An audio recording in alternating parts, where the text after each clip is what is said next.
चलिए अब हम बात करते हैं जनसंख्या एवं नगरीकरण की भारत के अंतर्गत। तो जनसंख्या और नगरीकरण की अगर बात करें तो किसी देश की वास्तविक संपत्ति मानी जाती है उस देश की जनसंख्या। मानव संसाधन के रूप में भी हम इसको जान सकते हैं और उसकी नीतियां निर्धारित करने में काफ़ी सहायक होती है। एक देश की पहचान उसके लोगों से ही होती है, यानी कि जनसंख्या का घनत्व, लिंगानुपात, शिशु लिंगानुपात, साक्षरता दर आदि देश को प्रभावित करते हैं।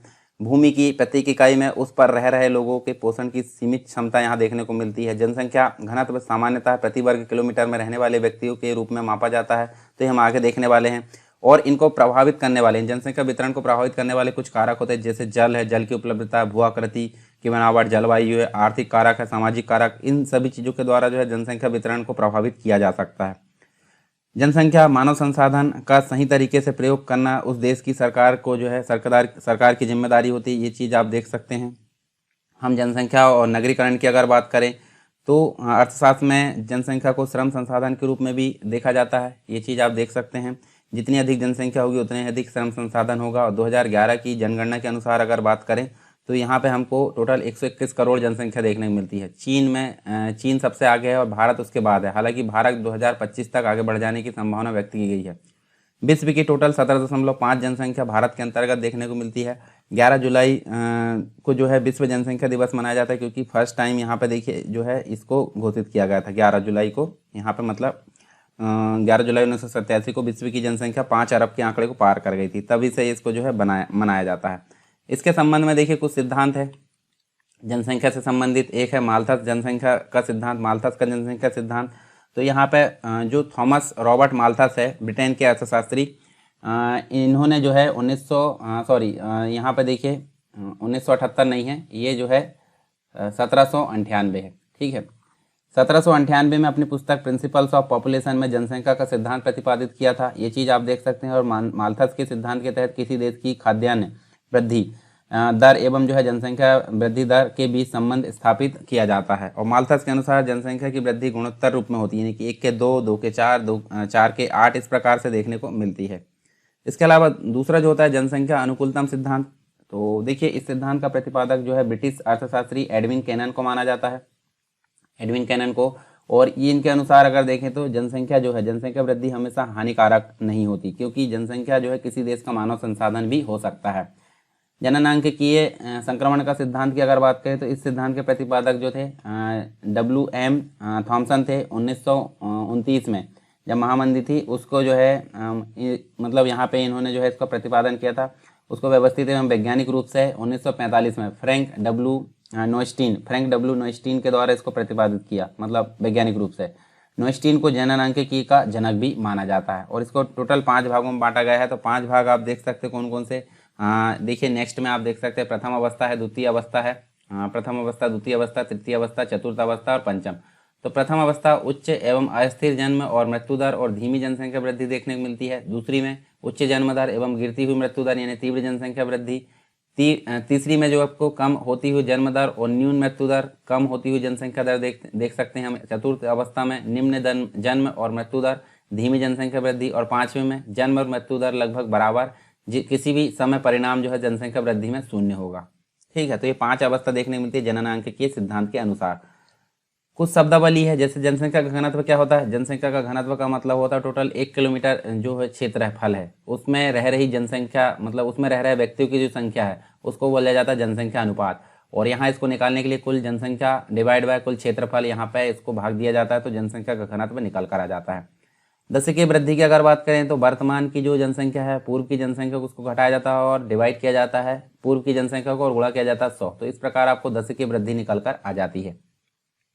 10 वर्षों में हुई जनसंख्या में प्रतिशत वृद्धि दर को दशकीय वृद्धि दर कहते हैं। लिंगानुपात की अगर बात करें 1000 पुरुषों में टोटल महिलाओं की संख्या को यहाँ लिंगानुपात के रूप में मापा जाता है। ठीक है, पुरुषों की संख्या जो है स्त्रियों की संख्या डिवाइड बाय पुरुषों की संख्या, ठीक है, गुणा 1000 यहाँ पे देख सकते हैं। शिशु लिंगानुपात की अगर बात करें तो 0 से 6 वर्ष तक के जो फीमेल है और 0 से 6 वर्ष तक के जो मेल है उनमें यहाँ देखें तो 1000 मेल में जो है कितनी बालिकाओं की यहाँ पे संख्या है उसको बोला जाता है शिशु लिंगानुपात। अब भारत में कुछ जनगणना के फैक्ट देख लेते हैं। ठीक है, तो यहाँ देखिए पहली जनगणना अगर बात करें तो 1872 में लॉर्ड मेयो के कार्यकाल में हुई थी, परंतु ये जो थी विधिवत रूप से नहीं थी। परंतु विधिवत रूप से अगर देखें तो 1881 में लॉर्ड रिपन के कार्यकाल में हुई। 1881 से जो है जनगणना मतलब उसमें जो है जनगणना आयुक्त जो थे WC प्लेडन थे, और 1881 से ही कंटिन्यू यहाँ पे प्रत्येक 10 वर्ष में जनगणना की जाती है। स्वतंत्र भारत में अगर देखें तो पहली जनगणना 1951 में हुई थी, ठीक है। और हमारे भारत में अगर देखें तो 15वीं टोटल जनगणना देखने को मिलती है, परंतु स्वतंत्र भारत की 7वीं देखने को मिलती है। उत्तरदायित्व जो होता है इसका गृह मंत्रालय, महारजिस्ट्रार, जनगणना आयुक्त कार्यालय, इन सभी का जो है यहाँ पे देख सकते हैं कंप्लीट रूप से दायित्व होता है जनगणना कराने का। और जनसंख्या वृद्धि दर के आधार पर जनसंख्या को जो है मुख्यतः 4 भागों में बांटा गया। एक तो 1891 से 1921 मंद वृद्धि अवस्था, 1921 से 1951 अल्प वृद्धि अवस्था, 1951 से 1881 तीव्र वृद्धि अवस्था, उसके बाद 1981 से वर्तमान तक जो है वृद्धि दर में कमी जो है वृद्धि दर में कमी के साथ तीव्र वृद्धि आपको देखने को मिलती है। इसके अलावा देखिए 2011 की जनगणना के अनुसार हम बात कर लेते हैं। तो यहाँ पे आपको देखिए 2011 की जनगणना के अनुसार जैसे 15वीं मैंने बताया स्वतंत्र भारत की 7वीं, और हमारा जो नारा था 2011 का, हमारी जनसंख्या हमारा भविष्य, हमारी जनगणना या हमारी जनसंख्या हमारा भविष्य, यहाँ देख सकते हैं। महत्वपूर्ण आंकड़े इसके अंतर्गत देखें तो टोटल जनसंख्या 1 अरब 21 करोड़ देखने को मिलती है, ठीक है। लगभग आप देख सकते हैं आसपास आंकड़े। और अब वर्तमान में 1 करोड़ 35 लाख के आसपास आप 1 अरब 35 करोड़ के आसपास आप देख सकते हैं वर्तमान में। तो अभी जनगणना होने वाली 2021 में, तो इसमें आपको पता चल जाएगा। इसमें जो है पुरुषों की संख्या देखें तो 62 करोड़ के आसपास है, 62.31, और महिलाओं की संख्या 58.74 आप देख सकते हैं करोड़, ठीक है। अब हम कुछ आंकड़े देख लेते हैं। जैसे भारत में सर्वाधिक तथा न्यूनतम जनसंख्या वाले राज्य, तो अधिकतम की अगर बात करें उत्तर प्रदेश है, और न्यूनतम आपको सबसे कम सिक्किम में देखने को मिलेगा। और इसी क्रम में अगर देखें तो अधिकतम महाराष्ट्र सेकंड नंबर पर, फिर बिहार है, और न्यूनतम में बढ़ते क्रम में देखें तो देखिए सिक्किम सबसे कम है, फिर मिजोरम है, फिर अरुणाचल प्रदेश आप देख सकते हैं। फिर भारत के सर्वाधिक एवं न्यूनतम जनसंख्या वाले जो 3 केंद्र शासित प्रदेश की बात करें, सर्वाधिक दिल्ली है, पुदुचेरी है, फिर चंडीगढ़ है, और न्यूनतम में लक्षद्वीप है, दमन दीप है, और दादर नागर हवेली है। भारत में सर्वाधिक एवं न्यूनतम जनसंख्या घनत्व वाले 3 राज्य, तो देखिए सर्वाधिक बिहार में आपको जनसंख्या घनत्व देखने को मिलेगा, पश्चिम बंगाल में, फिर उसके बाद केरल में, और न्यूनतम आपको अरुणाचल प्रदेश जहां 17 व्यक्ति प्रति वर्ग किलोमीटर निवास करते हैं, फिर उसके बाद मिजोरम है, फिर सिक्किम है। भारत में सर्वाधिक एवं न्यूनतम जनसंख्या घनत्व वाले 3 केंद्र शासित प्रदेश की अगर बात करें तो यहाँ पे आप देख सकते हैं सर्वाधिक दिल्ली में आपको देखने मिलेगा 11,320 व्यक्ति प्रति वर्ग किलोमीटर, फिर चंडीगढ़ में, फिर पुदुचेरी में। न्यूनतम में अंडमान निकोबार में देखने मिलेगा 46 प्रति वर्ग किलोमीटर में जो है 46 व्यक्ति रहते हैं, फिर दादर नागर हवेली, फिर लक्षद्वीप। तो यहाँ 3 जो हमने देखें। इसके अलावा लिंगानुपात में देखें तो भारत में सर्वाधिक एवं न्यूनतम लिंगानुपात वाले 3 राज्य, सर्वाधिक आपको केरल में देखने को मिलेगा, यानी कि 1000 पुरुषों में 1084 आपको महिलाएं देखने को मिलती है। फिर उसके बाद तमिलनाडु में, फिर आंध्र प्रदेश में, परंतु हरियाणा में आपको सबसे कम देखिए यहाँ पे 1000 पुरुषों में 879 महिलाएं देखने को मिलती है, फिर जम्मू कश्मीर में, फिर सिक्किम में। इसके अलावा भारत में सर्वाधिक एवं न्यूनतम 3 केंद्र शासित प्रदेशों की बात करें तो सर्वाधिक आपको पुदुचेरी में देखने को मिलता है, लक्षद्वीप में, अंडमान निकोबार में। उसके बाद देखिए यहाँ देख सकते हैं दमन एवं दीप में सबसे कम है, मतलब लिंगानुपात की बात कर रहे हैं हम, दादर नागर हवेली मुझसे ज़्यादा, और फिर चंडीगढ़ में। फिर इसके अलावा 2011 की जनगणना के अनुसार भारत का लिंगानुपात 943 है, ये आप याद रखिए। शिशु लिंगानुपात की अगर बात करें तो जनसंख्या सर्वाधिक व न्यूनतम जनसंख्या वाले जो 3 राज्य है, तो अरुणाचल प्रदेश में सबसे अधिक है, फिर उसके बाद मेघालय में, फिर मिजोरम में, और कम की अगर बात करें तो हरियाणा में सबसे कम है, फिर पंजाब में, और फिर उसके बाद जम्मू कश्मीर में। केंद्र शासित प्रदेश इसमें शिशु लिंगानुपात में अगर देखें तो अंडमान निकोबार सबसे अधिक है 968, फिर पुदुचेरी है, फिर दादर नागर हवेली। फिर उसके बाद न्यूनतम की अगर बात करें तो दिल्ली में सबसे कम है, चंडीगढ़, फिर दमन और दीप में। अनुसूचित जाति की अगर बात करें तो भारत में सर्वाधिक अनुसूचित जाति वाले 3 राज्य व केंद्र शासित प्रदेश, तो अनुसूचित जाति वाले जो 3 राज्य है सबसे अधिक उत्तर प्रदेश में देखने को मिलती है, पश्चिम बंगाल में, फिर बिहार में। और केंद्र शासित प्रदेश की अगर बात करें तो दिल्ली में सबसे अधिक, चंडीगढ़ में, उसके बाद फिर पुदुचेरी में। और सर्वाधिक अनुसूचित जाति वाला राज्य है उत्तर प्रदेश, तथा न्यूनतम जनसंख्या वाला जो राज्य है मिजोरम है। इसके अलावा अनुसूचित जाति के सर्वाधिक एवं न्यूनतम जनसंख्या प्रतिशत वाले क्रमशः जो है पंजाब और मिजोरम देखने को मिलते हैं।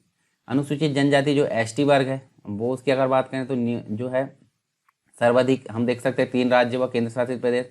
सबसे अधिक जनजाति आपको मध्य प्रदेश में देखने को मिलती, फिर महाराष्ट्र में, फिर उड़ीसा में, और केंद्र शासित प्रदेश की अगर बात करें दादर नागर हवेली, फिर उसका लक्षद्वीप, अंडमान निकोबार में आप देख सकते हैं। साक्षरता दर की बात कर लेते हैं तो भारत के जो है साक्षरता दर में हम देख सकते हैं, देखिए यहाँ पे भारत के 3 सर्वाधिक व न्यूनतम साक्षरता दर वाले राज्य की अगर बात करें तो यहाँ आप देख सकते हैं सर्वाधिक आपको केरल में साक्षर व्यक्ति देखने को मिलेंगे, फिर मिजोरम में, फिर गोवा में, फिर उसके बाद न्यूनतम में आपको बिहार में सबसे कम, अरुणाचल प्रदेश में, फिर उसके बाद राजस्थान में। ठीक है, इसके बाद केंद्र शासित प्रदेश साक्षरता दर के अनुसार लक्षद्वीप में सबसे अधिक देखने को मिलेंगे, दमन और दीव में, उसके बाद फिर अंडमान निकोबार में। न्यूनतम साक्षरता दर की बात करें तो केंद्र शासित प्रदेश में दादर और नागर हवेली, फिर पुदुचेरी में, फिर चंडीगढ़ में। ठीक है, इसके बाद सर्वाधिक पुरुष साक्षरता दर राज्य व केंद्र शासित प्रदेशों की बात करें तो राज्य में केरल में सबसे अधिक पुरुष साक्षर मिलेंगे, फिर लक्षद्वीप में, फिर मिजोरम में। और यहाँ देखिए 96.1 है, 95.6 है। इसके अलावा आप देखें तो 93.3 है। न्यूनतम साक्षरता दर वाले जो केंद्र शासित प्रदेश है उसकी अगर बात करें तो देखिए यहाँ पे राज्य और केंद्र शासित प्रदेश तो बिहार सबसे अधिक है, सबसे कम है। ठीक है, ये सबसे कम है 71.2, फिर उसके बाद अरुणाचल प्रदेश है और फिर आंध्र प्रदेश है 74.9। तो इस हिसाब से अगर हम देखें तो यहाँ पे हमने कुछ ओवरव्यू देखे जनसंख्या के आंकड़े से संबंधित, जनगणना के। तो अब हम इसके संबंध में जो क्वेश्चन है उनको यहाँ पे डिस्कस कर लेते हैं। तो क्वेश्चन जो है आने वाले जो एग्जाम है उसके लिए क्वेश्चन है जो कि विगत वर्षों में पूछेगा और कुछ मॉडल क्वेश्चन आंसर। तो पहला क्वेश्चन बात करते हैं, निम्नलिखित कथनों पर विचार करना है और कौन सा यहाँ पे सही है। तो सही उत्तर का यहाँ पे चुनाव करना। देखिए भारत के 28 राज्य जिसके अंतर्गत दिल्ली, पुदुचेरी उनमें सम्मिलित नहीं है। इसमें सिक्किम का क्षेत्रफल सबसे कम है। ठीक है, तो यहाँ पे जो है ये गलत है, क्योंकि गलत क्यों है हम आगे देखेंगे। ठीक है, गोवा का है सबसे कम, सिक्किम का नहीं है, तो इसलिए गलत हो जाएगा। फिर हम देखें तो यहाँ देखिए पांडिचेरी, राष्ट्रीय राजधानी क्षेत्र दिल्ली तथा अन्य संघ शासित जो क्षेत्र है, राज्य है, इनमें से जो चंडीगढ़ की साक्षरता दर सबसे अधिक है, तो ये भी यहाँ पे गलत होगा। 28 राज्यों में दिल्ली तथा पांडिचेरी उनमें सम्मिलित नहीं है। उत्तर प्रदेश के बाद सबसे अधिक जनसंख्या वाला राज्य जो है, मतलब इसके बाद जो है उत्तर प्रदेश सबसे अधिक जनसंख्या वाला राज्य है। तो ये सही है क्योंकि उत्तर प्रदेश में सबसे अधिक जनसंख्या निवास करती है। तो केवल 3 यहाँ पे सही है, तो केवल 3 यानी डी नंबर का राइट आंसर है। और सिक्किम जो है, सिक्किम यहाँ देख सकते हैं, देखिए वर्ग के मतलब यहाँ पे देखिए सबसे कम जो क्षेत्रफल वाला राज्य है वो गोवा है, उसके बाद आप देख सकते हैं सिक्किम है। और भारत के संघ राज्य क्षेत्र में सबसे अधिक ज़्यादा जो साक्षरता है लक्षद्वीप में देखने को मिलती है, पुदुचेरी में आपको, उसके बाद दिल्ली में, उसके बाद और मतलब दिल्ली में जो है 86 मिलती है और पुदुचेरी में 85 मिलती है और चंडीगढ़ में 86। ठीक है, तो यहाँ देखिए हमारा तीसरा ऑप्शन बस सही है, 2 ऑप्शन हमारे गलत हो जाएंगे, इसलिए हमारा डी नंबर का राइट आंसर होगा। ठीक है, भारत की जो गिनती है, भारत की गिनती जननांकिकी लाभांश यानी डेमोग्राफिक डिविडेंड वाले जो देश है उसके रूप में की जाती है। ऐसा इसलिए किया जाता है क्योंकि यहाँ पे देखिए यहाँ पे जो है 15 से 64 वर्ग की जो आयु वर्ग की जनसंख्या अधिक मानी जाती है, इसलिए इसकी गिनती किस में की जाती है, जननांकिकी लाभांश में की जाती है।